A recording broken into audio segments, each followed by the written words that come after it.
अ, भाजपाचे ज्येष्ठ नेते किरीटजी सोमय्या सर यांनी जे परवा जे निवेदन दिलं होतं की इथली जी नवनिर्वाचित नगरसेविका आहे एम-आय-एम पक्षाची सैर युनुस शेख हिने जे संभ्रम निर्माण करणारं समाजामध्ये जे भाषण केलं होतं की पुरे मुंब्रा को हरा बना देंगे असं, तर त्याच्यावर तिने तिचं स्पष्टीकरण दिलेलं होतं.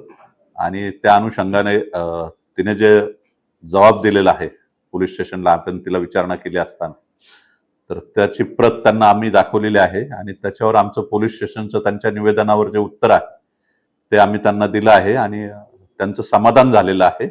आणि त्यांनी ती नगरसेविका आणि इतर जे काही नेते आहेत त्यांना वादग्रस्त विधान न करण्याबाबत समज देण्याबाबत सांगितलेलं आहे. तसं आम्ही समज दिलेली आहे. तर समजमध्ये काय समज आहे आणि त्यानंतर तिचं उत्तर त्याच्यानंतर काय तिरंग्याचं? तिने सांगितलं आम्ही तिरंग्यासाठी मरायला तयार आहोत.